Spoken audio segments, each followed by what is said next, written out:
bonjour à toutes et tous. Nous accueillons ce matin Pierre Rosanvallon. Je ne sais pas s'il faut encore le présenter, mais je vais quand même le faire. Pierre Rosanvallon est historien, sociologue, professeur au Collège de France et compagnon de route de longue date de la CFDT. Donc c'est avec plaisir que nous l'accueillons ce matin. Je passe la parole à Laurent.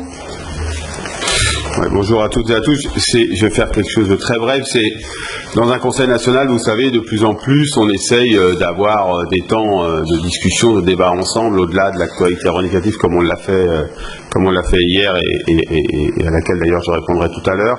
Et puis on avait envie, dans cette période dont on a évoqué hier le trouble d'une certaine manière, la difficulté à y voir clair, on avait envie de vous faire entre guillemets un cadeau et de se dire c'est qui les personnes aujourd'hui avec qui on peut avoir un échange empathique et en même temps exigeant intellectuellement sur la période. Et donc Pierre, c'est quand même un peu, je ne devrais pas le dire comme ça, mais quand c'est un peu trouble, c'est bien d'aller discuter avec Pierre parce que au moins on voit, et y compris il renvoie des choses à la CFDT, et lorsqu'on s'est rencontrés, je ne sais plus trop quand, en début janvier je crois, voilà, on a eu un échange qui est évidemment extrêmement riche pour moi, et je me suis dit, c'est bien que, si possible, ça puisse être partagé avec l'ensemble du Conseil national. Donc c'est un peu carte blanche d'une certaine manière sur un peu la lecture de la crise démocratique que nous traversons, le regard que Pierre peut porter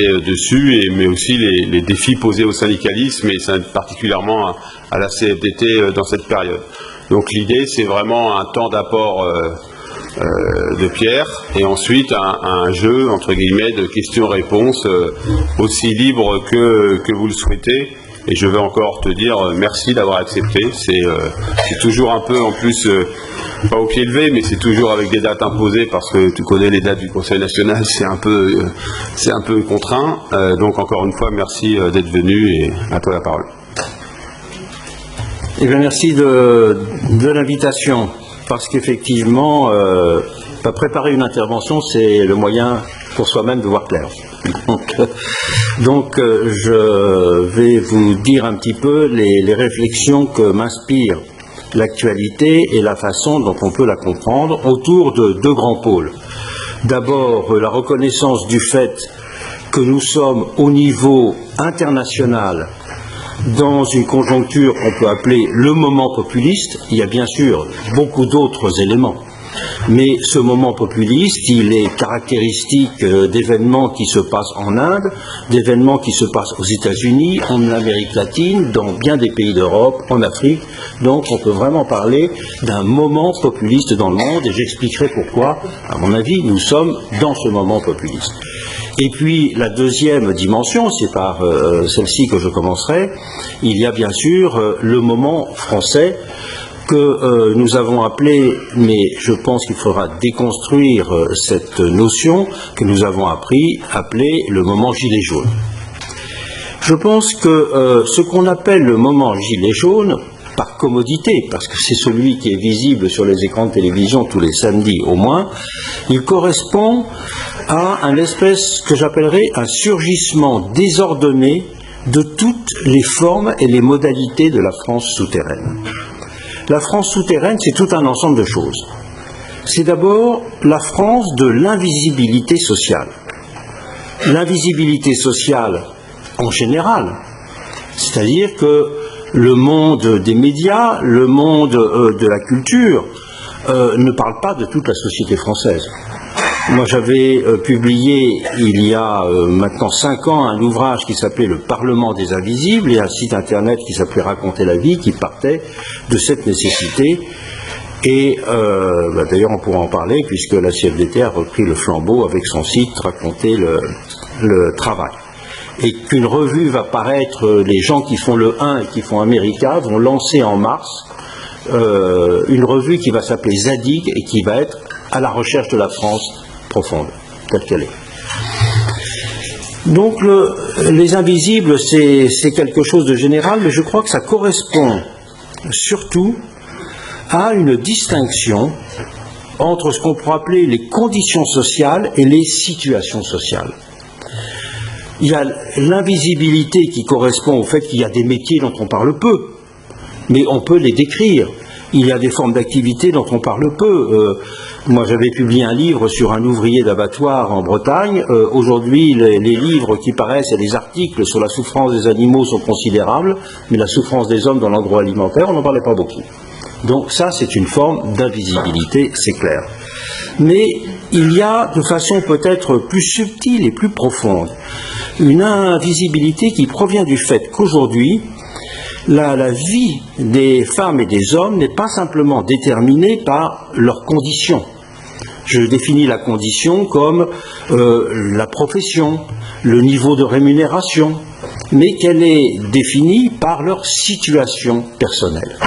Les variables de situation, qui est le lieu de travail, le fait de savoir si on vient de vivre une difficulté dans la vie, une séparation, savoir si on est propriétaire ou pas, si on a un niveau d'endettement ou pas, toutes ces variables de situation personnelle pèsent de plus en plus dans la constitution, je dirais, de ce qui fait la vie d'un individu.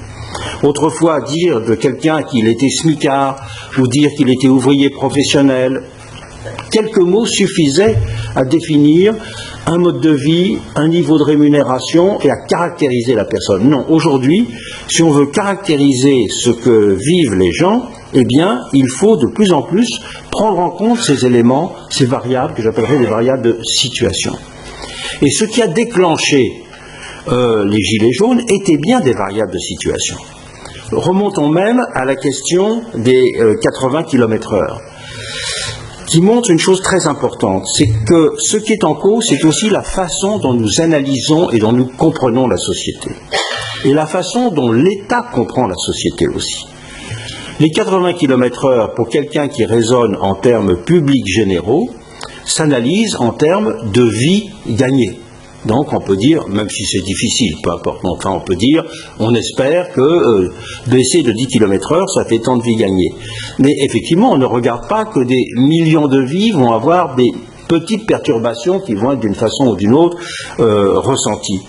Et donc ça, c'est quelque chose de tout à fait décisif. C'est que si nous regardons la réalité uniquement à partir des statistiques, uniquement à partir de catégories générales, eh bien, nous ne comprendrons pas tout un ensemble de difficultés, tout un ensemble d'oppositions, tout un ensemble de sentiments, je dirais, de mal-être ou de non-reconnaissance. Parce que si on dit, voilà, je regarde une statistique, ça veut dire, je ne regarde pas la vie concrète des gens, pour ce que ça va vouloir dire. De la même façon, sur le prix des carburants, les questions de la mobilité, elles ne se posent pas de la même façon pour un habitant de la région parisienne qui prend le RER et le métro, ou bien pour quelqu'un qui prend sa voiture tous les jours et qui la prend sur 10 km, sur 20 km, sur 40. Tout ça, ce sont a priori, on pourrait dire, des petites variables de situation. Mais l'addition de toutes ces variables de situation crée des sentiments d'existence qui sont absolument décisifs. Et je pense qu'il y a toute une cécité publique, toute une cécité médiatique aussi, vis-à-vis de ces variables de situation. Et qu'il est très important, c'est, je crois, une des conséquences qu'on doit tirer de cet épisode, il est très important de les accueillir et de bien les comprendre, les analyser, et de comprendre que la représentation sociale, c'est représenter des conditions, mais c'est représenter aussi des situations sociales. Et au fond, beaucoup de gens qui ont d'abord été autour des ronds-points parce que c'était lié aux problèmes de mobilité, de circulation, il est d'après une enquête qui va être bientôt publiée par le CEPREMAP, qui a été commandée au CEVIPOF de Sciences Po. Dans le tout premier temps, la variable d'isolement des personnes était décisive. C'était des personnes isolées qui se sentaient vivre une situation commune liée à ces problèmes de mobilité, qui se sont retrouvés sur ce symbole de la mobilité, à savoir les carrefours. Alors depuis, évidemment, les choses ont beaucoup évolué, mais au début, c'était bien ça. Et donc, on peut dire qu'il y a une France de l'invisibilité sociale dans ce double sens, le monde dont on ne parle pas, et les situations qui constituent la réalité aussi bien que les conditions. La deuxième caractéristique du moment français présent, c'est que surgit ce qu'on pourrait appeler une France des individus. C'est une des premières fois dans l'histoire, en tout cas dans l'histoire récente, qu'il y a un ensemble de manifestations, mais qui sont très peu liées à très peu de banderoles, à très peu de mots d'ordre. Alors quelques-uns ont fini par apparaître, mais relativement peu nombreux. Et il y a eu, si on regarde dans le temps, au début il y avait très peu de banderoles. Il y a eu un petit moment où il y avait beaucoup les banderoles anti-Macron, le RIC, etc. Et samedi dernier à Paris, c'était à nouveau presque sans banderoles. C'est-à-dire que c'est l'apparition d'une manifestation d'individus, ce qu'on pourrait appeler, au sens classique du terme, une foule tout à fait inorganique. Et là, donc, c'est justement la France non organisée, la France non représentée, c'est le côte à côte de tout un ensemble de différences, mais qui se caractérisent par le fait que ce sont d'abord des réactions, enfin beaucoup, des réactions individuelles. La troisième caractéristique, c'est que ressort ce qu'on pourrait appeler une France de la démocratie négative. Une France de la démocratie négative qui ne se définit pas par des projets, mais qui se définit d'abord par des rejets, par des haines, par des exaspérations, avec la violence qui va avec. Avec une caractéristique, c'est quand il y a une France du rejet, ce rejet doit se personnaliser. Et ce rejet se personnalise dans la figure du monde politique, parce que c'est lui qui est visible. Le monde patronal qui a été le moins attaqué, si je puis dire, dans la période récente, ce monde patronal peut attaquer parce que justement le patronat c'est quelque chose de diffus, même si l'actualité met Carlos Ghosn ou quelques personnes sur le devant de la scène. Alors que la France, qui apparaît le symbole de la France d'en haut, c'est le président de la République et c'est les personnalités politiques. Et c'est la première fois tout de même dans l'histoire qu'il y a de la violence sociale polarisée presque uniquement sur le monde politique, avec, semble-t-il, près de 70 formes d'agressions diverses, de gravité diverses, sur des élus, et bien sûr une stigmatisation de celui qui est à la tête de l'État. Donc ce triomphe de la démocratie négative, il est un trait très important du monde contemporain, au-delà même du petit moment du moment présent. Il est le signe d'une période dans laquelle les projets n'apparaissent pas. Et ce qui apparaît justement, c'est le rejet. Et la caractéristique de la démocratie négative, c'est qu'évidemment, elle ne cherche pas la négociation, elle ne s'affirme que dans le rejet. Donc à partir du moment où elle devrait apparaître comme des propositions, elle se dissoudrait d'une certaine façon. Elle n'existerait plus, d'où la négativité, je dirais, comme principe d'existence. Après tout, s'opposer, revendiquer, ça fait partie de la vie. Mais là, c'est la négativité qui est la définition, ce n'est pas la revendication, d'un certain point de vue. Avec ce qui va ensemble, c'est dès que la démocratie négative triomphe, ce qu'on peut appeler aussi l'antipolitique, avec la violence qui l'accompagne, eh bien, c'est accompagné d'un cortège de visions du complotisme, parce que pour que la démocratie négative soit forte, il faut que ce qui est constitué en quelque sorte en objet de rejet apparaisse surpuissant. Et le complotisme, c'est ce qui construit la surpuissance de l'adversaire, avec tous les fantasmes, bien sûr, qui l'accompagnent. Le dernier trait, enfin, c'est le ressurgissement de ce qu'on peut appeler la France des marges et des radicalités.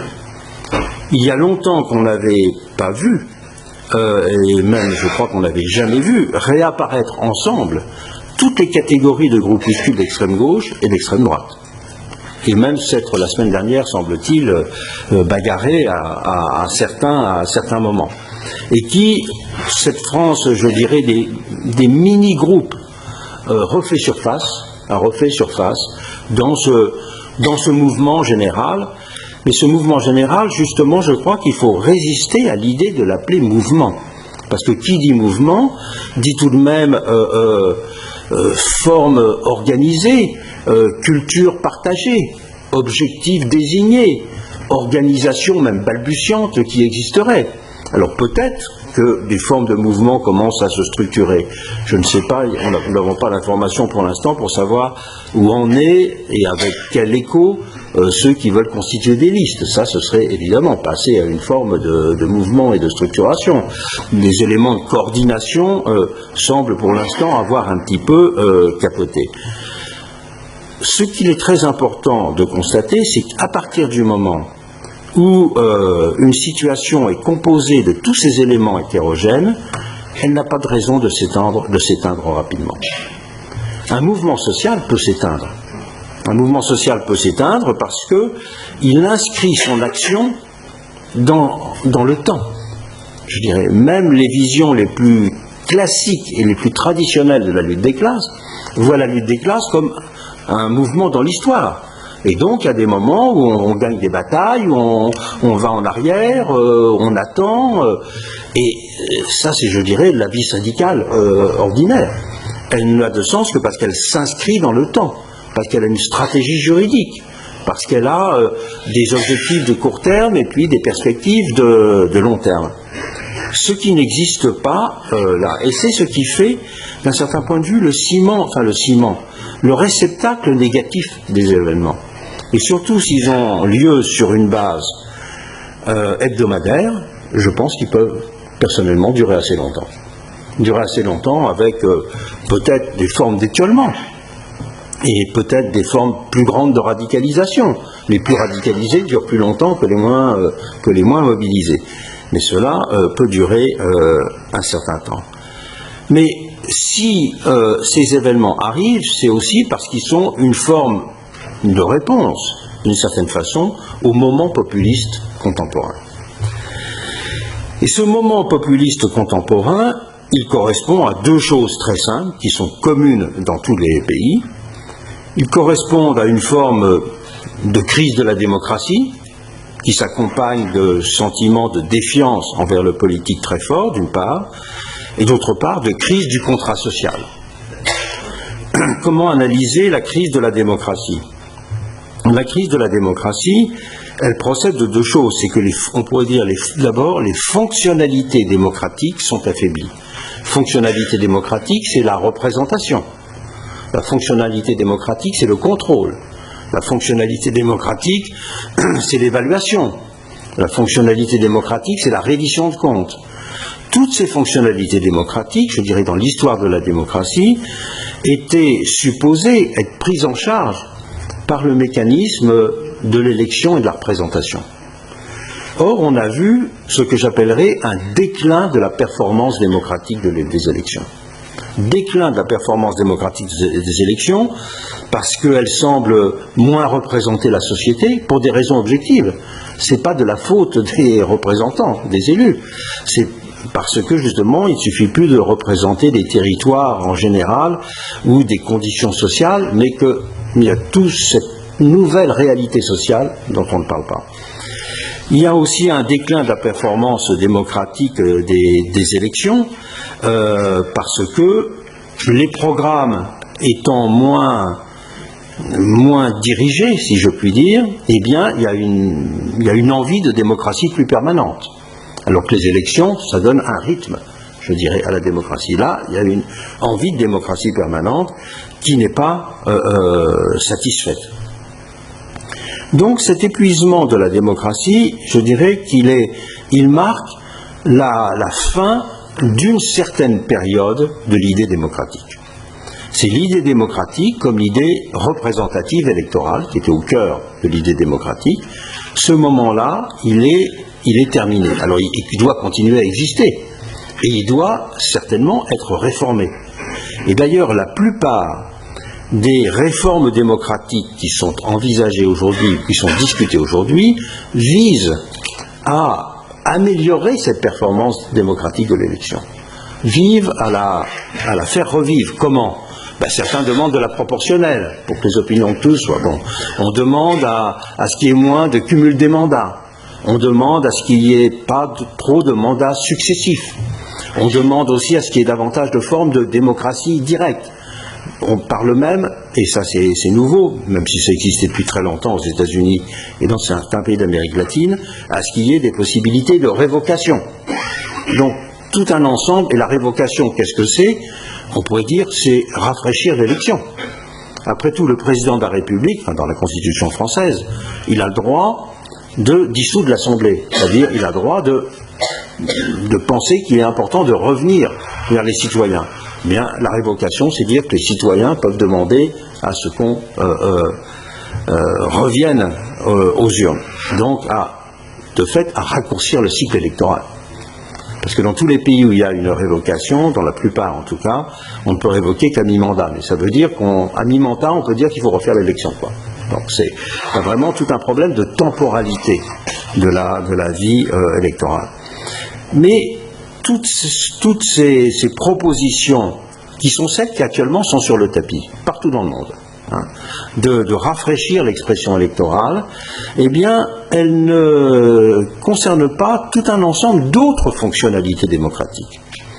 Elles ne visent à pas grand-chose pour la reddition de comptes, pour la surveillance et le contrôle du pouvoir, pour la mise en jeu de la responsabilité, pour la représentation de la société.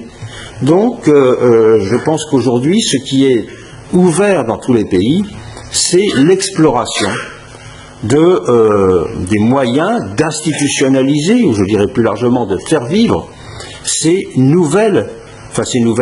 anciennes fonctionnalités démocratiques qui aujourd'hui ne peuvent plus être prises en charge par l'élection, mais par d'autres éléments. On voit par exemple que si on veut restaurer la confiance, c'est pas simplement en faisant des élections en permanence qu'on va restaurer la confiance. La confiance, en sociologie, ça se définit par la possibilité de faire une hypothèse sur le comportement futur de quelqu'un. C'est-à-dire que la confiance, elle a une dimension cognitive, une dimension de connaissance. Si je ne connais pas du tout une personne, jamais je peux lui faire confiance. Si je connais quelqu'un, je peux faire confiance. Du coup, on peut dire que des institutions comme la Haute Autorité pour la transparence de la vie publique, qui rendent normalement plus transparent le patrimoine ou les revenus de gens, pourquoi ils produisent de la confiance? Parce qu'ils produisent davantage de connaissances sur des situations sur lesquelles le citoyen peut se fonder et s'appuyer. Ça n'est plus simplement un chèque en blanc, mais il a des informations sur des personnes. Donc, le premier élément du moment populiste, c'est ça, c'est la crise qui correspond à, je dirais, un moment où il y a une nécessité d'élargissement de l'idée démocratique.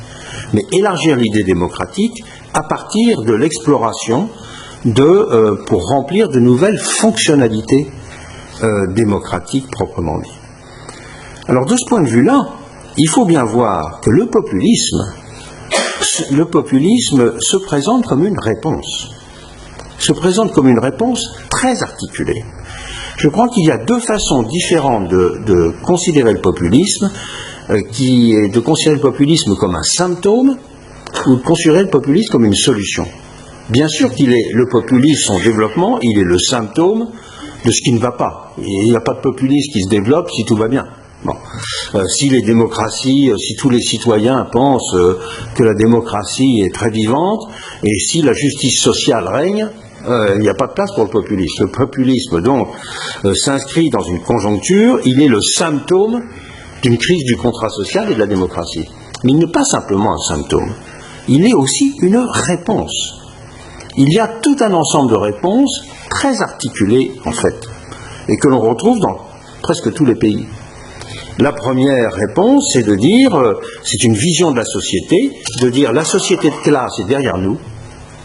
Maintenant, ce qui est devant nous, c'est la société polarisée entre le peuple et les élites. Et donc, il ne s'agit plus, pour la traduction politique, de dire il faut unir la gauche, mais il faut fédérer le peuple, comme un homme politique bien connu le répète à sa société. Et c'est donc dire que la société n'est plus comprise à partir de son dynamique, de ses différences internes, de ses problèmes, mais elle est prise comme un bloc.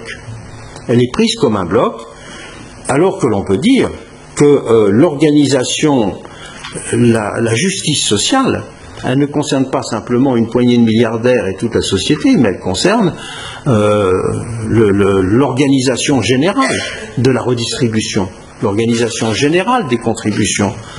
Et que c'est cela qui est pratiquement en cause, et d'ailleurs qui faisait et qui fait la vie du syndicalisme tous les jours. Deuxième élément, il y a une conception de la démocratie très claire dans le populisme et que l'on retrouve presque partout. Et qui a trois caractéristiques. On considère la démocratie d'abord comme une démocratie immédiate. C'est-à-dire ce qu'il faut valoriser, c'est en quelque sorte l'union entre le leader et le peuple. Et donc une démocratie de type plébiscitaire, pour faire vite. Et c'est pour ça que le référendum est considéré comme cela, comme un espèce d'acte d'acclamation que de temps en temps il faut mettre en œuvre. Donc une démocratie immédiate. Deuxièmement, une démocratie polarisée, une démocratie qui repose uniquement sur le pouvoir majoritaire. Une démocratie donc qui refuse toutes les expressions de la volonté générale qui ne sont pas l'élection majoritaire. Or, il y a des expressions de la volonté générale qui ne sont pas simplement le résultat de l'élection majoritaire. Prenons par exemple ce qui est un problème central, le rôle des cours constitutionnelles dans le monde. Qu'est-ce qu'une cour constitutionnelle? C'est un organe qui défend la Constitution, qui veille à ce que la Constitution fonctionne. Et qu'est-ce que la Constitution? On pourrait dire c'est le contrat social du pays. La Constitution, c'est les règles et les valeurs qui organisent un pays. Et donc, c'est une expression de la volonté générale, et même une expression très forte. On peut dire que c'est la volonté générale dans le temps. La politique montre qu'il y a des décisions changeantes, il y a des majorités changeantes. Si on mène une politique économique, une politique sociale, mais pour dire qu'il y a des grandes valeurs, ça dure plus longtemps. Donc, les cours constitutionnels ont une fonction, c'est de respecter la volonté générale dans la durée. Donc ça, c'est une fonction proprement démocratique. C'est pas des sages, c'est une fonction de gardien de la volonté générale, au-delà du pouvoir majoritaire. Parce que la majorité, ça n'est qu'une fiction pour l'expression de toute la société. Et comme la majorité, ça n'est pas toute la société, eh bien, il faut qu'il y ait d'autres modes d'expression et de représentation de la société. La volonté générale, mais aussi, c'est le cas de toutes les organisations qui sont impartiales. Si on avait demandé à l'Assemblée nationale de contrôler les revenus et les patrimoines de ses membres, c'est moins garanti que si c'est une autorité indépendante. Pendant très longtemps, par exemple, c'est le Parlement qui contrôlait la validité des élections. Alors inutile de vous dire que les problèmes qu'il y avait avec le parti majoritaire étaient tout de suite réglés, et que les autres, au contraire, étaient pas favorisés. Donc, on voit bien qu'il y a d'autres modalités d'expression de la volonté générale. Enfin, c'est une conception de la démocratie qui met l'accent sur la spontanéité. C'est que le peuple s'exprime spontanément, d'une seule voix, et qu'il n'y a pas, la délibération ne compte pas. On peut dire qu'une qualité démocratique est la délibération, et d'autres pensent que la qualité démocratique, c'est la spontanéité. Le peuple voit immédiatement ce qui est bon, donc il peut acclamer, il peut soutenir. Une des dimensions qui constitue intellectuellement et pratiquement le populisme, c'est aussi la place donnée aux émotions. C'est de dire que la politique, et ça je pense que c'est un point très fort du populisme, c'est de dire que la politique ne se fait pas simplement à partir des intérêts, à partir des raisonnements, elle se fait aussi à partir des émotions. Et ça c'est quelque chose de très important parce que les émotions correspondent à un ressenti d'une manière ou d'une autre. On peut dire que si les gens sont en colère, ça correspond à une analyse assez vague, mais ça correspond tout de même à un ressenti réel. Et donc, il est important de donner la place aux émotions. Mais le propre du populisme, c'est de donner, on peut dire, toute la place aux émotions. Alors, peut-être que les autres ne donnent pas assez la place, mais là, en tout cas. Et puis, il y a aussi une vision, on peut dire, une économie politique du populisme qui se retrouve presque partout, qui est le national-protectionnisme. C'est-à-dire que penser que c'est l'idée de souveraineté qui va être le guide de la prospérité économique. Donc c'est une idée politique qui va guider la prospérité économique. Et ce qui me frappe, c'est que sur ce point-là, le populisme n'est pas tellement critiqué. On critique le populisme comme démagogique, on critique le populisme comme justement jouant trop sur les émotions, mais les conceptions de la démocratie, les conceptions de la société, les conceptions de l'économie, elles sont relativement peu discutées. Et par exemple, je suis frappé aujourd'hui de voir qu'autour du débat sur l'idée de référendum, eh bien des personnes sont très embarrassées pour argumenter sur le bon usage du référendum. Même le pouvoir dit oui, pourquoi pas, mais il faut être prudent, mais c'est pas une réflexion de dire qu'il faut être prudent. Il faut dire quelle est la place du référendum dans la démocratie. En quoi le référendum, à quel moment et dans quelles circonstances il correspond à une utilité démocratique et à quel moment, au contraire, il peut être un court-circuit démocratique. Donc, le populisme, il faut le comprendre comme une solution, pas simplement un symptôme. Alors, je terminerai par quelques remarques très simples sur que faire dans ces... Que faire ? D'abord, œuvrer à la refondation démocratique. Œuvrer à la refondation démocratique en proposant ou en faisant vivre ces fonctionnalités qui ne sont pas honorées aujourd'hui et qui vont dans le sens d'une chose très importante, c'est de distinguer la démocratie des rythmes et la démocratie permanente. La démocratie des rythmes, c'est celle des élections, qui correspond à une temporalité de la démocratie, mais il y a une autre temporalité de la démocratie qui est la démocratie permanente. Et les citoyens sont sensibles à ça. Dans une société plus éduquée, dans une société de communication immédiate, eh bien effectivement, il y a une demande de démocratie permanente. Mais démocratie veut dire que le pouvoir, c'est de tisser un certain type de rapport entre le pouvoir et la société. C'est une qualité et une modalité de l'interaction entre les pouvoirs et le citoyen. Enfin, le deuxième volet, mais évidemment c'est celui qui est le plus important pour la CFDT, même si le premier l'est également, c'est celui de la refondation sociale. La refondation sociale, elle s'organise au fond autour de deux grands thèmes. Un premier grand thème, c'est comment prendre en charge les situations sociales au-delà des conditions sociales. Le syndicalisme s'est construit comme l'organisme de constitution du salariat en un régime protecteur et une négociation, je dirais, des termes du salariat. Le contrat de travail, les formes d'état-providence, la prévention des risques, etc.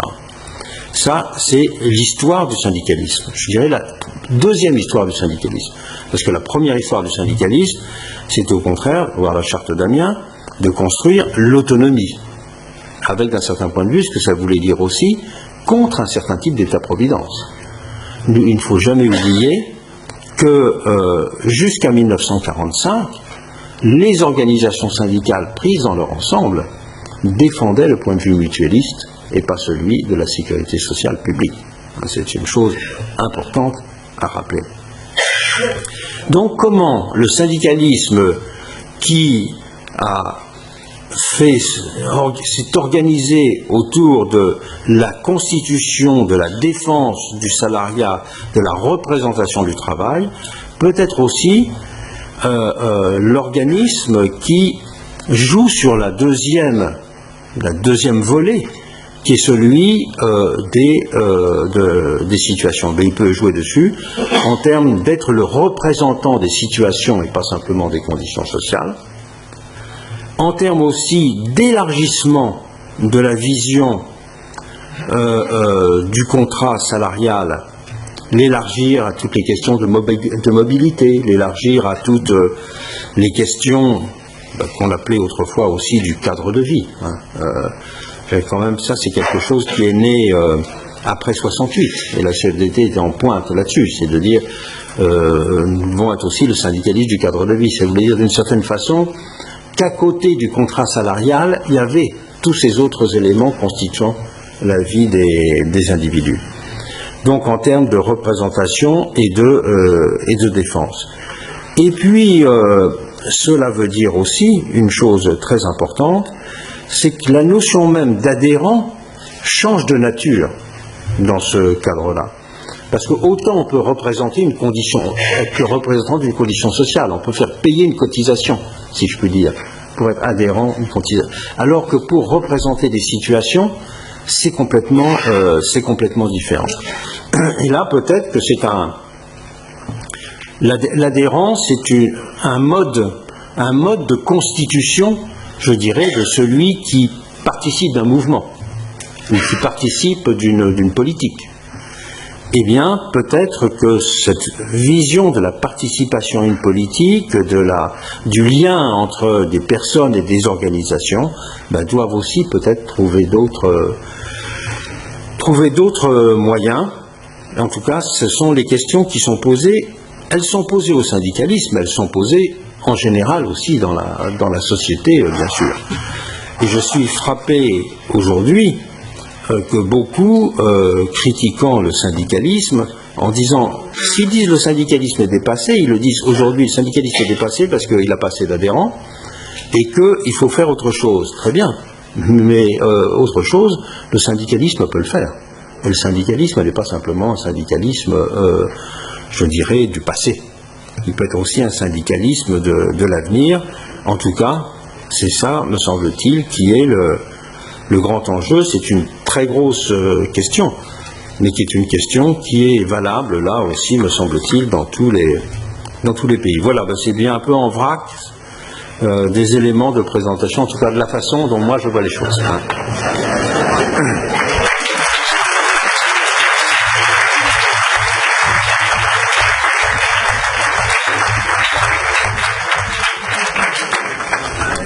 Merci pour cet éclairage en vrac. Je vais vous passer la parole. Il y a des micros qui sont à votre disposition. Vous levez bien la main et je vous invite à vous présenter avant de poser la question. S'il n'y a pas de première question, on passe à la deuxième, c'est plus rapide.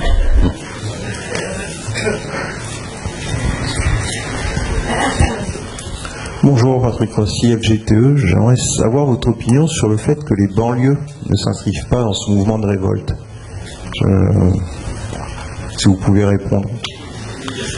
Pour le début, parce que si le début des Gilets jaunes a commencé à propos des questions de voitures et de carburant, que ça n'était pas une question centrale. En banlieue. Donc ça, c'est une première raison. Et la deuxième raison, c'est que depuis longtemps, en banlieue, les questions sociales ne sont pas simplement... La vision des questions sociales n'est pas simplement un problème que l'on voit comme étant lié aux revenus, mais qu'on voit beaucoup comme étant lié à l'emploi. Or, les questions d'emploi étaient complètement absentes. C'est une chose importante. Liées à des phénomènes d'exclusion. Or, la question de l'exclusion, les exclus n'étaient pas autour des ronds-points. Bon, donc il faut tout de même rappeler ces variables sociologiques et qui, en tout cas, donnent des éléments de compréhension, sinon complètement de réponse à ce que vous dites. Bonjour, Patricia Blanquer, CFDT Cadre. Vous avez parlé de la demande de justice sociale, de plus de démocratie, mais vous n'avez peu parlé d'une demande qui émane des Gilets jaunes, qui est celle d'être respectés et d'être reconnus dans leur dignité. Et malheureusement, je pense que c'est peut-être le plus difficile c'est quelque chose qui est légitime, mais je ne suis pas sûre qu'un certain nombre d'élites puissent changer dans leur approche qui est quand même beaucoup condescendante. Et tant que ce problème de dignité, de demande de respect ne sera pas établi, je vous suis sur le fait que semaine par semaine, on risque d'avoir la même demande. Qu'en pensez-vous ? On peut dire que vous avez raison. La demande, le sentiment de respect, de dignité, il est fondé sur quoi? elle est fondée sur le sentiment de compter pour quelque chose aux yeux d'autrui, d'être important pour autrui. Et autrui, c'est à la fois la société et c'est à la fois les dirigeants politiques. Il est certain de la part des dirigeants politiques que tout un ensemble de formulations ou de formules n'ont pas été spécialement heureuses pour donner le sentiment de cette compréhension, de cette reconnaissance. Voilà. Mais la reconnaissance est aussi un phénomène social et qui diffuse. C'est le fait de sentir qu'on compte pour quelque chose dans la société en général. Et c'est peut-être cela qui est également en cause et sur lequel on peut agir. Que ceux qui gouvernent évitent les petites phrases désagréables et montrent au contraire qu'ils s'intéressent vraiment à la vie des gens, c'est une chose. Mais ça veut dire aussi que le cinéma, la culture, Internet s'intéressent aussi à la vie des gens. Comme le site Raconter le travail, qui pourrait être plus développé, par exemple. J'ai vu le micro partir vers le haut. Oui. Ensuite, j'ai vu... Oui, Didier Kahn de l'Union régionale Normandie. Sur les banlieues, je voudrais compléter un peu, parce que ce qu'on voit, c'est que les cités, effectivement, ne bougent pas, mais par contre, les quartiers autour des cités rejoignent plutôt les gilets jaunes. Donc on a dans les banlieues, la situation n'est pas si simple. On va dire que toutes les banlieues ne participent pas, une partie des banlieues participent et une partie des banlieues ne participent pas. Et notamment pour avoir rencontré des responsables religieux qui m'ont dit, tu sais, nous on dit à nos jeunes de ne pas y aller parce que ça peut être, on va encore nous le reprocher. Voilà. Ma question c'est, qu'en est-il de la République dans cette crise de la démocratie ? La République, elle est deux choses. La République, elle est un ensemble d'institutions et elle est une définition de la vie commune. Alors ça, les institutions, elles sont en débat, mais les conditions de la vie commune, on voit qu'elles sont mises à mal, c'est très clair. Et sur ce que vous venez de dire sur les banlieues, quand on dit banlieue, le mot est trop vague maintenant. Parce qu'effectivement, dire les cités et dire les périphéries, c'est pas la même chose. Et entre les périphéries, elles ne sont pas toutes la même chose. Moi, je viens de publier un livre d'Éric Charme qui s'appelle La revanche des villages et qui montre qu'au contraire, dans les périphéries, il y a tout un ensemble d'espaces qui sont des espaces qui fonctionnent très bien, même aux alentours de villes, elles, plus importantes, en dépression. Donc je crois qu'il ne faut pas non plus avoir une vision manichéiste trop simple en disant il y a le centre qui se porte bien et les périphéries qui se portent mal. Non, la périphérie elle est multiple. Il y a des périphéries heureuses et des périphéries difficiles. Et puis dans les centres, en tout cas dans un certain nombre de villes, là aussi il y a des centres qui ne sont pas des regroupements de personnes favorisées. Et le problème de la République, c'est que la République, c'est ce qui permet à chacun de vivre en égal avec les autres. Et bien effectivement, aujourd'hui, nous ne vivons pas en République si la République est définie comme le fait de pouvoir vivre dans une société d'égaux. Ça, c'est clair. Catherine, j'ai vu que tu avais le micro. Il y a des demandes de parole aussi un peu plus bas, là. Hein. J'ai vu Mylène, j'ai vu Ève, j'ai vu Grégory qui demandaient les paroles. Là. Bonjour, donc Catherine Mervecti du SGEN CFDT. Si on cherche à prendre en compte les situations et pas seulement les conditions, il me semble que c'est articulé à la place de tout ce qui est individuel ou individualisé dans la manière dont on accorde des droits dans la société, mais que aller plus loin vers ce chemin, on voit que ça suscite des résistances. Pas forcément à la CFDT parce qu'on réfléchit à cette question de l'individualisation de droits collectifs, mais ça suscite des réactions parce que un certain nombre d'acteurs estiment que c'est en contradiction avec des principes qu'ils estiment républicains et constitutionnels par une lecture très étroite de l'égalité de traitement, par exemple, devant la loi.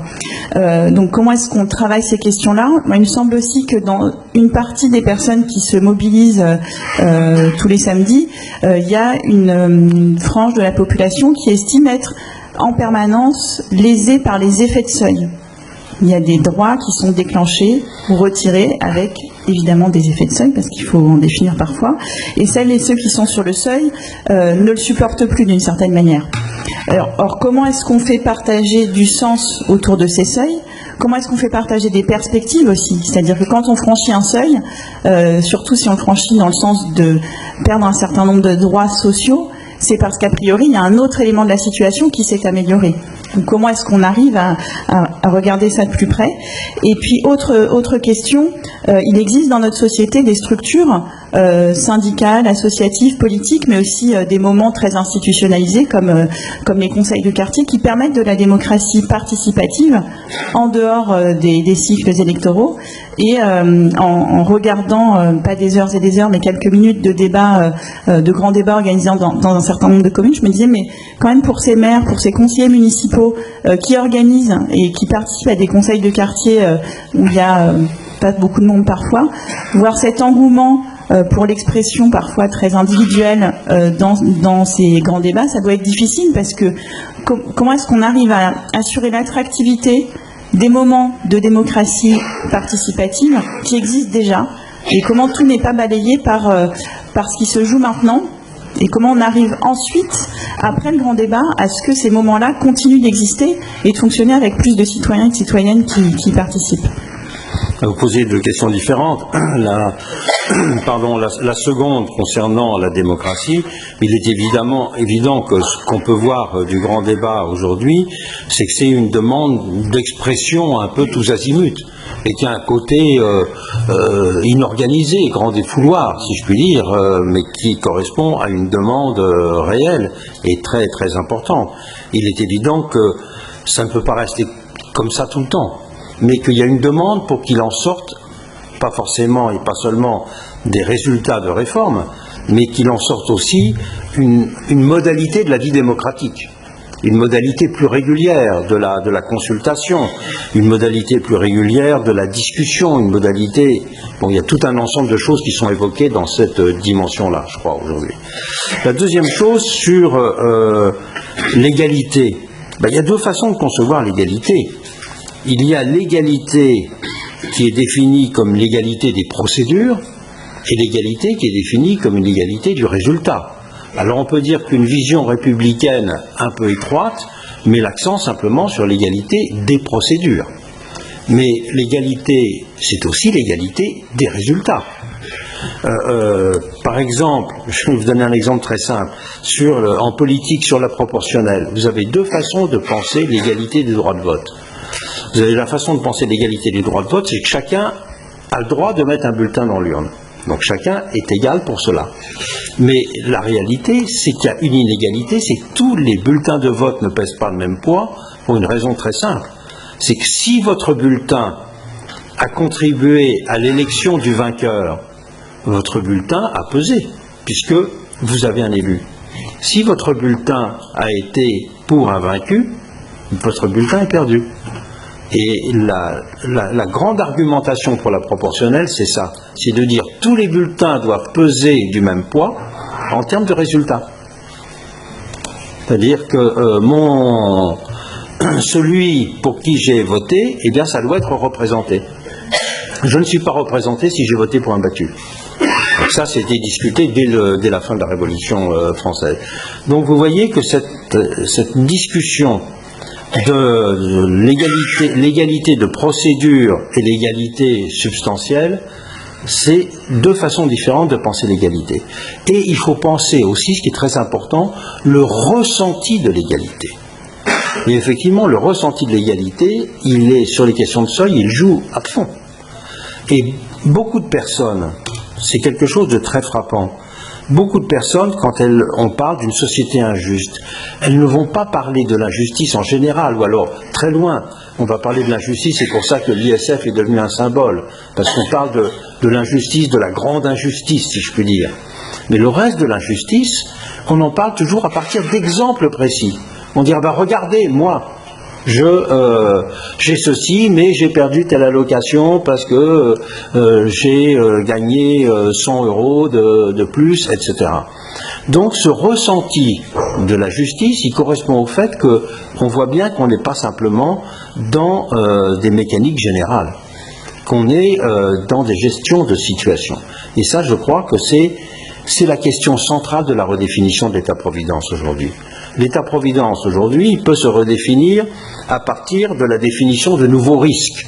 On peut dire par exemple que le risque de dépendance est un nouveau risque. Donc on va se poser la question de la gestion de ce risque, de l'assurer, etc. Mais ça c'est un élément de développement, mais l'autre élément, c'est véritablement ce qui concerne la prise en compte de tous ces éléments de situation et de ressenti. Et au fond, ça veut dire une chose très importante, c'est que ça ne peut pas être simplement des droits généraux. La catégorie, le droit, par définition, c'est général. Et on ne s'intéresse pas à la spécificité de la personne. Mais dans la vie sociale réelle, la façon dont est perçue la justice, elle est perçue la façon dont la généralité percute, si je puis dire, la singularité. Et c'est ça qui est difficile à penser, à imaginer, mais c'est ça la question clé.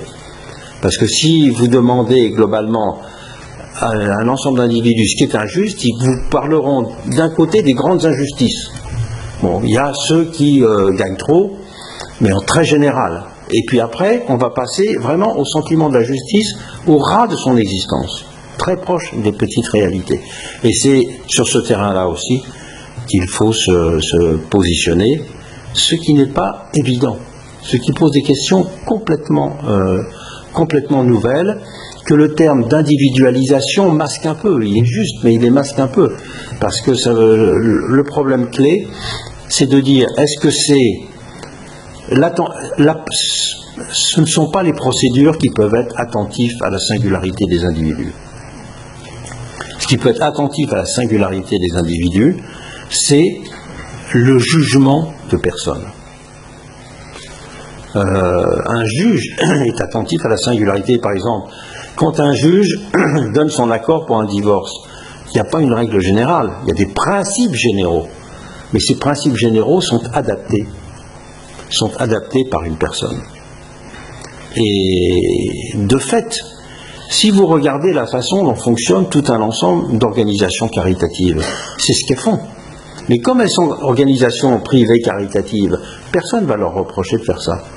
Mais si c'est le public qui le fait, c'est très discutable. Si, par exemple, une personne, une famille qui vient se présenter pour avoir le bon des repas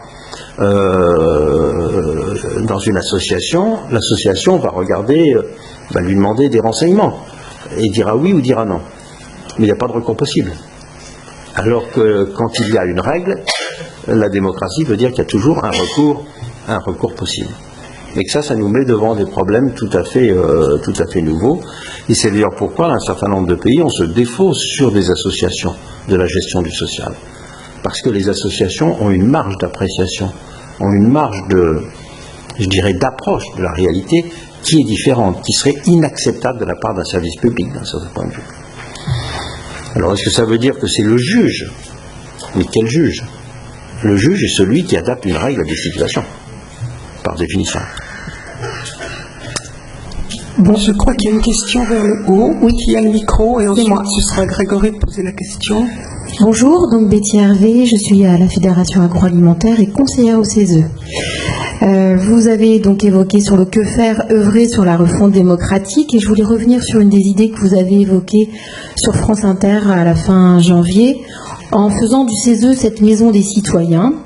Dans cette maison des citoyens, comment vous voyez la place des citoyens tirés au sort et la place de la société civile? Merci. Je pense que le tirage au sort doit être une modalité de donner sa place à ce qu'on peut appeler l'individu quelconque dans la démocratie.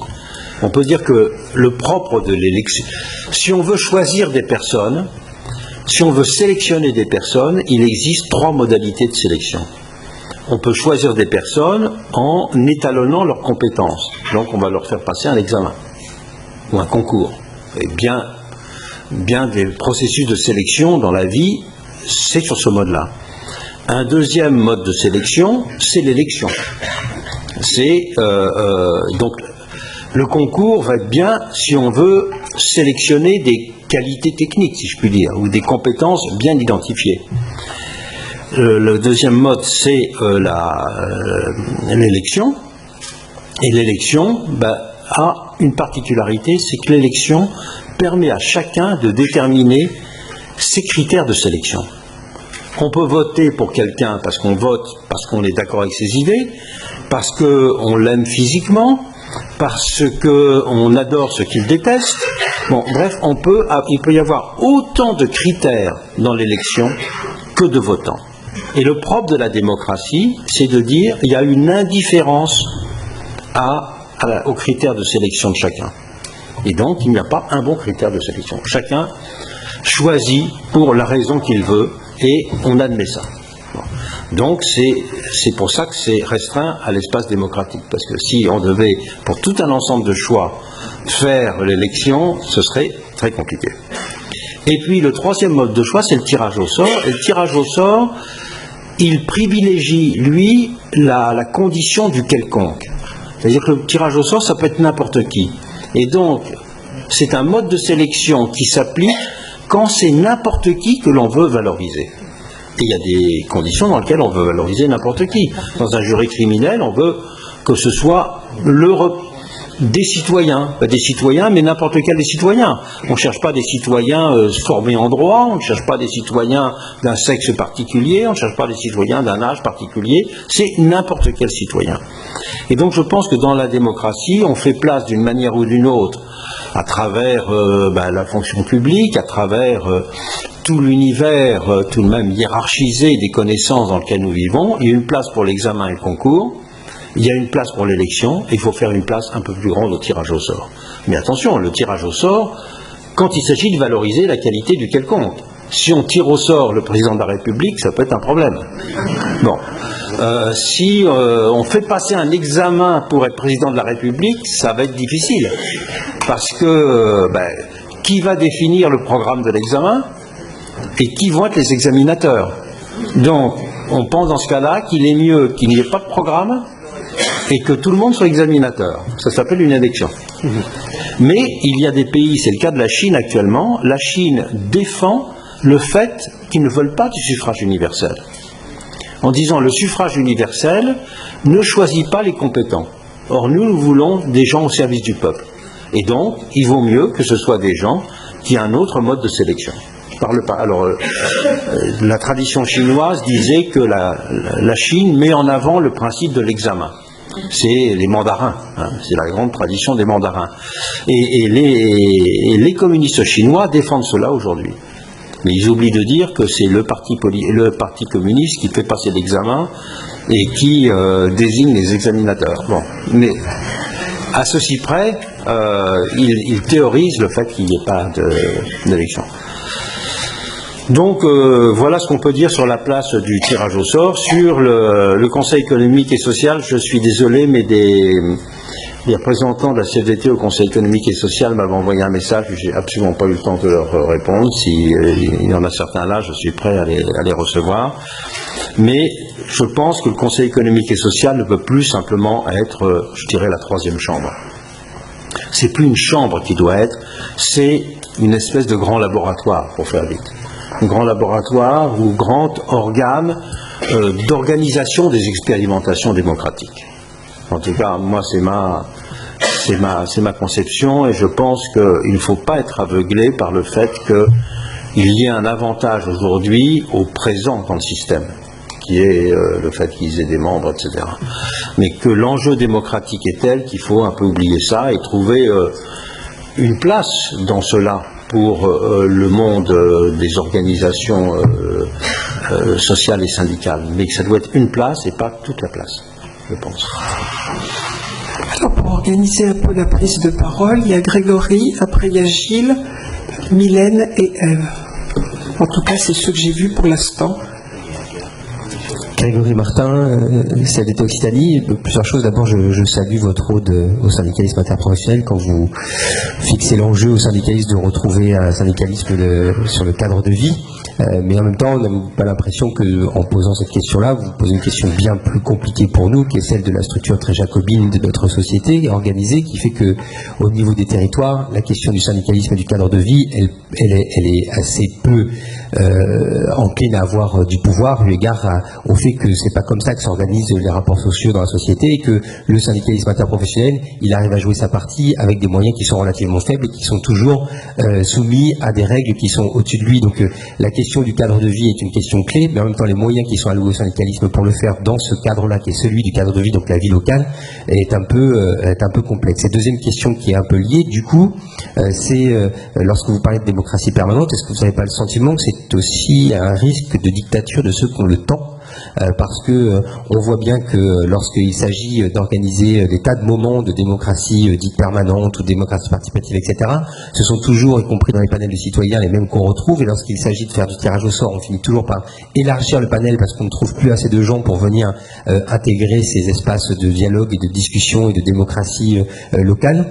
Et j'ai le sentiment finalement qu'on reproduit le même système d'élite entre celles et ceux qui auraient le temps, qui ne sont pas assignés à résidence, qui ont la capacité de mobilité, y compris intellectuels, et celles et ceux qui n'auront de toute façon pas le temps de participer à ces enjeux démocratiques.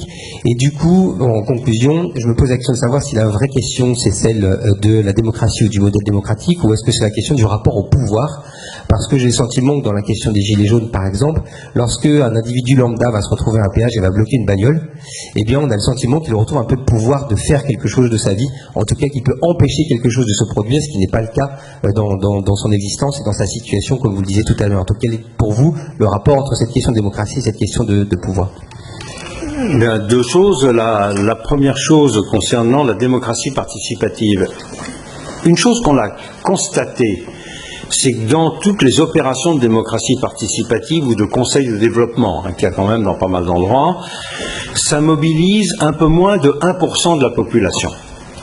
Donc, et que ces 1% sont un peu toujours les mêmes. Donc, grosso modo, la démocratie participative a fait émerger une petite population de participants professionnels, si je puis dire, à côté des représentants. Et ça, c'est un fait. Alors, comment... et c'est une limite, effectivement. Et avec parfois même des situations un peu embarrassantes, où on voit des personnes qui sont le 1% des participants permanents, si je puis dire, qui s'opposent à des élus en disant moi je suis la société civile. Bon, déjà les élus, on leur reproche de dire je suis la société, mais d'autres de dire je suis la société civile, ça peut être discuté. Donc là, quelle est la réponse? Ben, la réponse, c'est qu'il y ait, et ça c'est les moyens modernes qui le permettent, d'impliquer davantage, mais sur d'autres modes que le mode de la présence dans une assemblée. Sur d'autres modes que la présence physique. Et ça, je crois que c'est cela qui permet aujourd'hui de parler d'une démocratie d'interaction.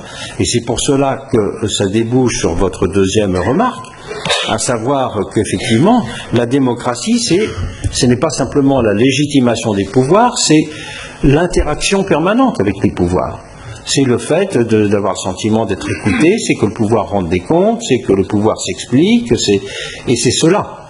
Et donc, cette interaction, elle ne passe pas forcément par la constitution d'assemblées de participants, si je puis dire, mais qu'elle passe par des éléments de comportement qui visent à définir une démocratie de ce que j'appelais le gouvernement, et pas simplement une démocratie qui soit une démocratie des gouvernants, de l'élection donc des gouvernants, de la légitimation des gouvernants.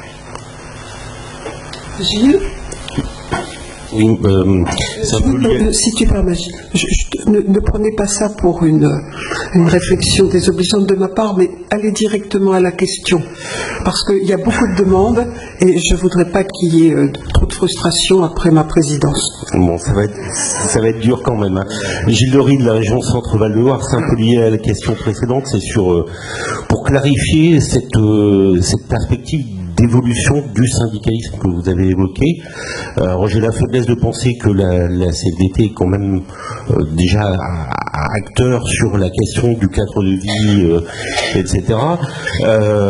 Sauf que quand même on a une place un peu atypique dans le paysage syndical français sur cette question-là, enfin à mon sens, et que on a quand même un problème de légitimité, en tout cas ressenti de par les politiques, mais même de la population à intervenir sur ces questions-là. Donc il y a une vraie question sur aussi notre légitimité qui tient de l'adhésion à une organisation plutôt professionnelle, centrée sur les entreprises, etc., etc. Donc ça amène aussi à des réflexions assez profondes sur comment, y compris, on conçoit le syndicalisme, du moins dans le sens où vous le présentiez pour évoluer et prendre en compte l'ensemble des aspirations de la société pour une démocratie permanente. Mais là, franchement, ce n'est pas moi qui ai la question. Hein. Je dirais que c'est qui est la réponse. La question, je l'ai, comme vous. Mais la réponse, elle est d'explorer, de réexplorer à nouveau frais, je dirais, les différentes catégories organisatrices du monde syndical, la notion d'adhérent, la notion de représentation, la notion de contrat social. C'est tout cela qu'il faut reprendre. Sur l'adhérent, il y a une longue histoire déjà de la réflexion sur l'adhérent, mais il est évident qu'il faut la reprendre aujourd'hui, parce que on peut être impliqué sans être. Il y a des tas de catégories intermédiaires entre le non-adhérent et puis l'adhérent. L'adhérent, c'est une catégorie forte, mais il y a tout un ensemble, de même qu'on dit que pour les pouvoirs, il ne faut pas simplement penser à l'élection, mais à tous ces modes d'interaction. Eh bien, c'est la même chose. Il y a des tas de définitions de la proximité entre une organisation et des individus qui ne sont pas résumées par la catégorie d'adhérents, très certainement. Mylène ? Alors, du coup, ce sera très rapide pour ne pas redire ce qui a déjà été dit. Une remarque quand même sur la notion de banlieue. Je trouve toujours très gênant cette espèce de généralisation. Ça a été dit précédemment, mais je pense qu'il y a une vraie erreur d'appréciation quand on parle de la banlieue. On sait que les populations y sont différentes. Et du coup, j'ai peur qu'il y ait aussi des erreurs dans notre capacité à comprendre et un risque à engendrer nous-mêmes dans ce qu'on voit, un effet de polarisation en opposant même deux banlieues entre elles. Je vis en banlieue, en Île-de-France, dans une zone où la population est relativement homogène et où on constate qu'elle n'est pas du tout uniforme pour autant, rien qu'à voir le nombre de gilets jaunes sur les pare-brises, alors que d'autres n'ont pas ces gilets jaunes et ne participent en rien à la mobilisation du moment. La deuxième question, c'est un prolongement à ce qui a été dit précédemment, c'est évidemment qu'on est interrogé sur notre légitimité, sur la composition de notre corps d'adhérents, etc. Mais j'ai envie de prolonger à comment on fait pour retrouver aussi du pouvoir d'agir et qui dépasse et qui soit vraiment capable d'influencer encore plus fort, j'ai envie de dire, pas seulement la réflexion générale, mais aussi la relation avec nos employeurs. Sur le premier aspect, bien sûr que toutes les visions un peu dichotomiques de l'organisation du territoire, ville, banlieue, périphérie, sont insatisfaisantes. Moi-même, j'ai publié des livres d'Avzi qui allaient pour compliquer cela, ou des livres de Pierre Vels, aujourd'hui le livre d'Éric Charme. Je dirais qu'il y a eu toute une simplification de la vision des territoires par des travaux genre ceux de Guilly, qui sont, à mon avis, très insatisfaisantes. Donc, moi, je partage ceux qui pensent qu'il faut au contraire un peu compliquer l'analyse plutôt que de la simplifier. Retrouver du pouvoir et de l'action, ce n'est pas moi qui ai la réponse, parce qu'elle ne peut se trouver que dans l'expérimentation, si je puis dire. Hein. Ce n'est pas dans la théorie, c'est dans l'expérimentation qu'on peut essayer de l'éprouver. Mais de toute façon, il y a un point qui peut être décisif. Et ce point décisif, c'est d'apparaître comme ceux qui parlent de la réalité sociale. Donc ça, c'est quand même très important, parce que il y a le sentiment dominant, il y a le sentiment que domine, c'est la prise de parole des stéréotypes, si je puis dire. Bon. Eh bien, s'il y a une prise de parole, je dirais, de la vie sociale profonde, eh bien, à ce moment-là, ça, je pense que c'est un avantage comparatif considérable pour le syndicalisme, parce qu'il y a une attente sociale de ça. Ève et ensuite Michel. D'abord. Alors, Ève Rascagna, je suis la secrétaire générale des santé sociaux. 3 petites questions. Je suis là. La place des femmes dans le mouvement. On a vu qu'au début du mouvement, il y avait beaucoup de femmes sur les ronds-points et qu'elles étaient même une bretonne, notamment à l'origine du mouvement. Et enfin, on les entendait beaucoup dans le média. Si je prends par exemple le débat télévisé, il y avait 2 représentantes des Gilets jaunes. Mais au fur et à mesure du mouvement, on voit que elles sont, je ne sais pas si c'est volontairement mis à l'écart, mais on a assisté à des manifestations le dimanche des femmes des Gilets jaunes. Donc déjà, elles sont plus Gilets jaunes, elles sont femmes d'eux. Donc, quel est votre avis par rapport à ça, sur la place des femmes dans ce mouvement? Et puis, les conséquences que pourrait avoir ce mouvement, même si vous avez dit que ça n'est pas un, mais je ne sais pas comment le qualifier, sur le clivage que cela pourrait engendrer dans la société, parce qu'il y a aussi des gens qui ne sont pas dans ce mouvement, qui n'y s'y reconnaissent pas, qui subissent les conséquences directes de ce mouvement. Je pense notamment aux commerçants des centres-villes ou même des employés de ces commerçants des centres-villes. Et qu'est-ce que ça pourrait générer dans le futur, ce clivage-là? Et puis, ces gens-là sont parfaitement inaudibles aujourd'hui. Ils sont contre, mais ils sont complètement inaudibles. Et puis, est-ce que c'est pas aussi tout ça une crise aussi de l'émancipation, et notamment de l'émancipation dans l'entreprise? C'est-à-dire qu'aujourd'hui, est-ce qu'on va pas, on voit bien que les employeurs sont pas du tout mis en cause, et pourtant ils doivent porter une grande responsabilité. Et est-ce que c'est pas, ça dénote pas une crise de l'émancipation dans l'entreprise? Mais d'abord, ce que vous dites sur la place des femmes, je pense que la place des femmes a été d'autant plus forte au début que c'était justement le problème, les problèmes posés, des problèmes de personnes isolées confrontées à des situations spécifiques, où là les femmes étaient nombreuses à être concernées. À partir du moment où ce sont les dimensions de démocratie négative qui ont pris le pas, eh bien là, effectivement, la composition, je dirais, sociologique des participants aux manifestations a changé. Et les femmes très présentes pour exprimer, je dirais, la dimension sociale et sociétale des Gilets jaunes est moins présente. Mais la fausse continuité, c'est le mot gilet jaune. Parce que le gilet jaune, il est revêtu maintenant par des personnes qui ne l'avaient pas du tout revêtu au début.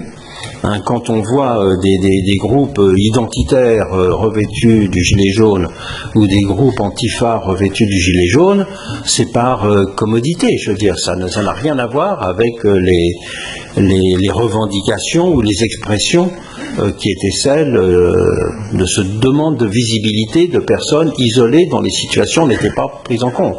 Ça devient simplement, je dirais, une commodité combattante. Donc c'est autre chose. Et l'émancipation dans l'entreprise, ben oui, effectivement, c'est le grand aspect de tout cela, c'est que d'avoir mis au second plan les problèmes de la condition salariale ordinaire, si je puis dire. Et ben oui, il faut pas l'oublier, mais c'est peut-être parce que beaucoup de personnes sentent que, en tout cas dans ce qui s'exprime à travers les Gilets jaunes, c'est que pour eux l'essentiel n'était pas la condition salariale. C'était aussi d'autres éléments à côté de la condition salariale. Bien sûr, il y avait le problème de rémunération.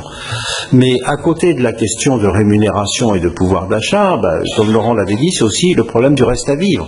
Et le reste à vivre, il n'est pas simplement déterminé par le salaire.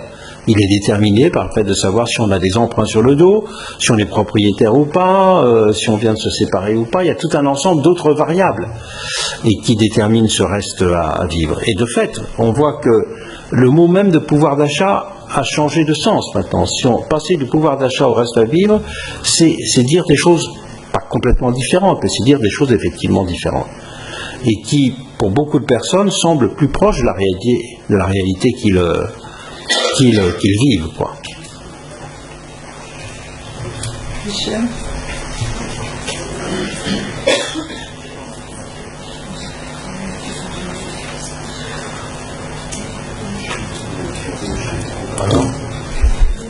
Il y a un autre micro. Voilà, je pense que ça fonctionne. Oui, Michel Crépin pour la CFDT Hauts-de-France.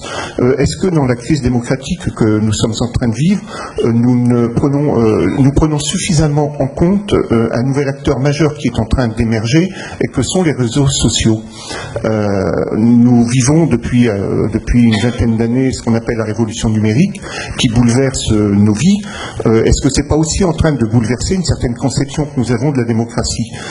Pour me faire comprendre, nous avons peut-être une vision, pour faire un peu une analogie, est-ce qu'on n'a pas une vision aujourd'hui, une conception verticale de la démocratie, alors qu'il y aurait une demande beaucoup plus forte d'une certaine horizontalité de la démocratie?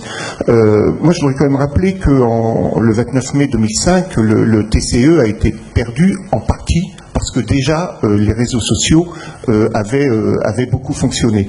Est-ce qu'il n'y aurait pas intérêt à acter que demain, les réseaux sociaux peuvent être une composante importante de notre vie démocratique et d'en tirer les conséquences, c'est-à-dire de comment en urgence on régule ce nouvel outil qui pourrait être un outil de notre démocratie du XXIe siècle. Oui, certainement que c'est à prendre en compte de façon absolument centrale, ne serait-ce pour une raison très simple. Si on peut dire que les réseaux sociaux font exister pour la première fois dans l'histoire de l'humanité l'opinion comme une réalité matérielle. Jusqu'à présent, l'opinion n'avait existé, l'opinion on en parle depuis les Grecs et les Romains, c'est pas nouveau, mais l'opinion elle existait toujours en étant médiatisée. L'opinion c'était des moments spéciaux, par exemple une manifestation, où l'opinion c'était la parole des représentants, l'opinion c'était la parole de la presse, la parole des organisations, la parole des sondages, disons. Là, l'opinion, elle existe dans sa matérialité. C'est l'opinion, elle est là, sur les réseaux sociaux, matériellement. Donc ça, c'est une révolution absolument considérable. C'est que c'est une opinion non représentée, c'est l'opinion directe.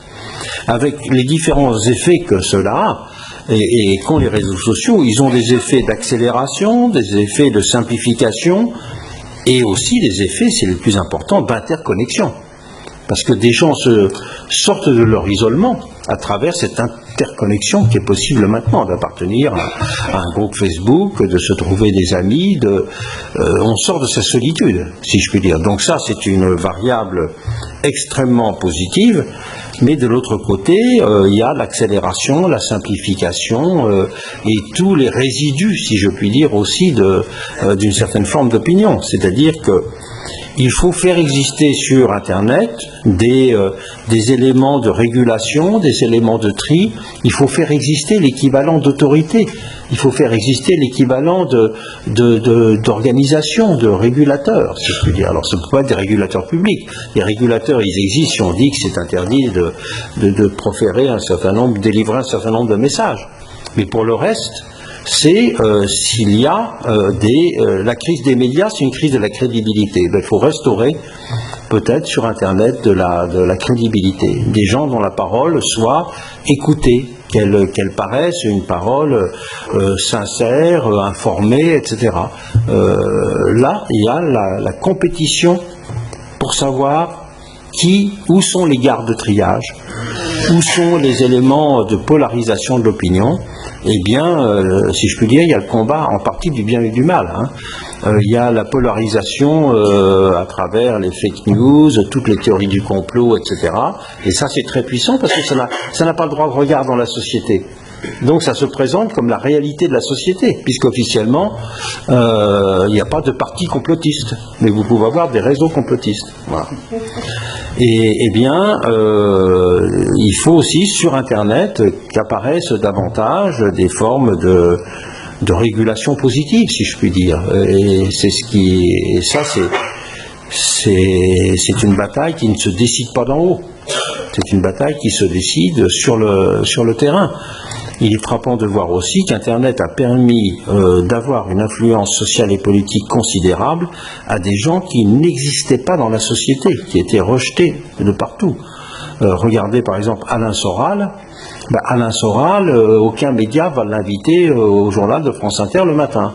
Mais Alain Soral, il a je ne sais pas combien de centaines de milliers de suiveurs et il vend tous ses bouquins grâce à Internet. Et donc il faut aussi qu'il y ait des gens autres que Soral qui soient des autorités sur Internet. Mais ça on ne va pas faire un décret officiel en mettant aujourd'hui nous reconnaissons comme puissance positive sur Internet un tel et un tel. Voilà, ça doit se constituer. Il y a des gens qui ont été plus forts sur Internet parce que peut-être ils étaient les exclus de la société. Parfois pour de bonnes raisons. Mais comme ils étaient exclus, ils se sont constitués sur Internet. On va prendre les deux dernières questions et vous allez directement aux questions. Bonjour, Robin Michaud-Pigas de l'URI Occitanie. Je sais bien que vous ne disposez pas de la boule de cristal, mais j'aurais aimé vous interroger sur la suite, quelques hypothèses sur la suite, notamment par rapport à ce moment populiste que vous avez bien décrit. Moi, personnellement, je nourris quand même une inquiétude par rapport à la réponse, notamment du gouvernement français au travers de ce grand débat. Est-ce que ce n'est pas une réponse un peu populiste aussi dans ses intentions par rapport à ce moment populiste? Ne va-t-il pas générer une certaine déception sociale encore plus forte? Et est-ce que ce n'est pas aussi une forme d'illusion de démocratie directe? Parce que j'entends ce besoin de démocratie directe que vous avez bien dépeint, mais notre système est quand même basé sur une démocratie représentative. Certes, il faut la rénover, mais elle n'est pas, à mon sens, à balayer. Vous avez évoqué par exemple la révocation. Alors la révocation, c'est un principe séduisant. J'ai de suite pensé effectivement au fait que je pourrais révoquer peut-être mon secrétaire général pour prendre sa place, naturellement. Mais au-delà de ça, ça se heurte aussi à la question de la stabilité politique. Vous parliez du temps syndical qui s'inscrit dans une durée. Le temps politique aussi, il a besoin de cette durée. Voilà. Donc je ne sais pas. Quel risque on prend en allant vers ces éléments-là? Deux choses. D'abord, juste un mot sur la révocation. Il y a des pays aux États-Unis, la moitié des États ont des procédures de révocation pour tous les fonctionnaires. Donc c'est très très large. Et il y a même les gouverneurs des États peuvent être révoqués. Et vous vous souvenez peut-être que Schwarzenegger a été élu gouverneur de Californie à la suite d'une révocation du précédent gouverneur. Mais c'est très encadré. Et il y a un pays admiré par certains ici en France qui a la procédure de révocation, c'est le Venezuela. Mais la procédure de révocation au Venezuela, ce que ne disent pas les amis du Venezuela ici, c'est qu'elle est très contraignante. Parce que pour que le processus aboutisse, il faut qu'il y ait un nombre de voix dans la révocation supérieur au nombre de voix qui avaient été obtenues pour élire la personne. Donc c'est très exorbitant. Parce qu'on peut dire qu'a priori un vote de révocation attire moins l'électeur que le vote d'élection, mais s'il faut en plus qu'il y ait davantage, pas simplement de pourcentage, mais davantage de nombre d'électeurs. Bon, ceux qui le proposent ne semblent pas avoir vu le film complètement. Bon. Donc c'est la première chose que l'on peut dire. La deuxième chose, pour les formes de la démocratie représentative, bien sûr qu'il faut la conserver, mais un trait caractéristique de la période, c'est que partout dans le monde, il n'y a pas simplement les mouvements populistes, il y a une atmosphère de populisme. C'est-à-dire que les idées populistes, elles flottent plus ou moins. Et même dans le parti du président de la République, de façon... Évidemment, quand je dis flotte, ça ne veut pas dire qu'elles sont... Mais il y a des éléments qui sont présents d'une manière ou d'une autre. Ne serait-ce que parce que la République En Marche a tout de même été constituée, non pas à partir d'une base, mais à partir d'un leader. Ça, c'est une donnée, je dirais, à l'âge du pouvoir exécutif fort, cette donnée-là, elle joue un peu partout aussi. Donc il y a une atmosphère de populisme en général. Il faut bien se rendre compte que le populisme, ce n'est pas simplement les mouvements populistes, c'est un peu une atmosphère dans les démocraties mal analysée, et qui se traduit notamment par le fait de la difficulté à argumenter pour critiquer, je dirais, l'essence du populisme. Car beaucoup de personnes sentent qu'ils sont plus ou moins d'accord, mais ils n'arrivent pas à argumenter. Et la question du référendum me paraît très intéressante pour cela.